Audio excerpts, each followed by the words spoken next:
This is a follow-up to my March video on the FDA's court-ordered release of the Pfizer documents related to the COVID vaccine.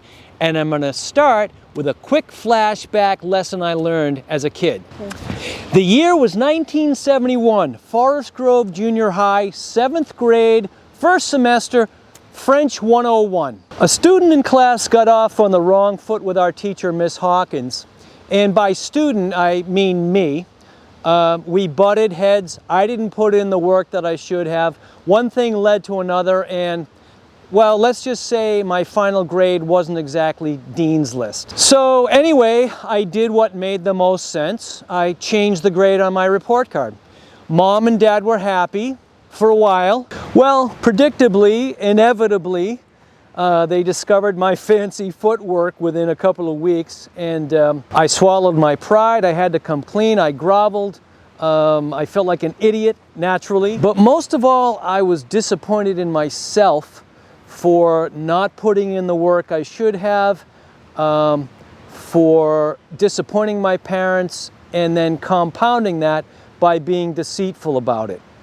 But anyway, hard lesson learned. I buckled down and straightened stuff out, and everything was fine.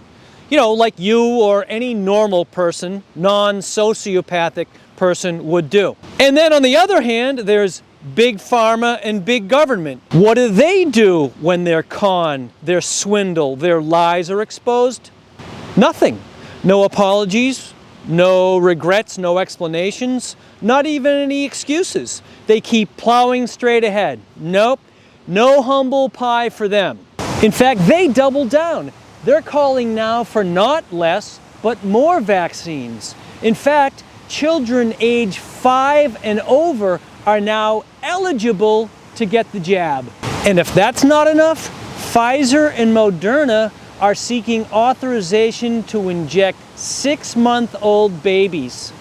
Unbelievable, unconscionable. Now, if you get your news only from the mainstream media, it is very likely that you have literally heard nothing about the court-ordered release of hundreds of thousands of Pfizer internal documents related to the licensing of their vaccine. And if that's the case, please check out my video from March to get the background on this. But even if this is not news to you, you may well be asking, well, how the heck can they keep getting away with this stuff? Well, I don't know. Tell them about the money. Oh yeah, that. Well, in 2021 alone, the pharmaceutical lobby threw $306 million at Washington politicians and lawmakers, and $4.6 billion at TV advertising, infomercials disguised as actual news, and so forth. That's $4,600 million. Now, there are certain skeptics who might suggest that that kind of money might buy a little slack from lawmakers. Of course, those are skeptics, you know? Okay, so what did we learn from the April 55,000-page document dump then? Pfizer's own studies revealed in these documents demonstrated that there was no difference in the outcomes of patients who'd had and recovered from COVID and those who'd submitted to the jab. Anyone who took high school anatomy and physiology knew that too, but apparently Pfizer and Pharma forgot to inform us of that over the last 2 years. Number two, side effects of the vax are many. You'll recall Pfizer's 1,200 plus adverse events of special interest from my March video. They knew also that vax symptoms were worse in younger people and side effects were increased with each additional vaccine. 3, Pfizer's internal documents reveal a high risk of vaccine-related myocarditis, especially in young males. 4, Pfizer and the FDA have known that the vax causes immunosuppression, reduction of white blood cells for at least 1 week after the vaccine. That might have been nice to have informed the public. 5, the company had to hire 600 additional employees to handle incoming reports of vaccine-related injuries, and there was an expectation that they'd be hiring 1,200 more. 6, Pfizer's consent form states that the vax's effect on sperm, fetuses, and nursing children is unknown. Yet, we know that the talking heads in the media and Big Pharma have told us all along, hey, pregnant mothers, go ahead, get the jab, it's completely safe.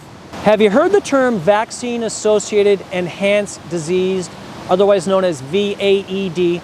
Well, it was noted as a potential risk in the Pfizer documents. Essentially, it's a phenomenon whereby injection of a vaccine actually creates a greater risk of severity if indeed a person contracts that disease. And in fact, as of February 28th, 2021, about 14 months ago, Pfizer had 138 suspected cases of VAED, 75 of which they termed severe, 38 cases ended in death, and 65 remained unresolved at the time. And as we know, the COVID vaccine does not protect an individual from being infected, nor does it prevent it from being transmitted by a person. So as usual, the theme here is, as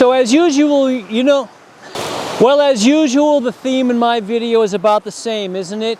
To be healthy, you need to get healthy. How do we do that? We try to observe Mother Nature's rules. The usual, please check a bunch of my videos. I go over it in more detail, but fresh air, sunshine, natural foods, unprocessed if possible, good fats, moderate proteins, low carbs, especially wheat and wheat gluten.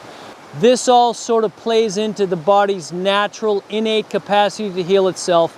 And until we meet again in the next one, yours in vibrant health, Dr. J.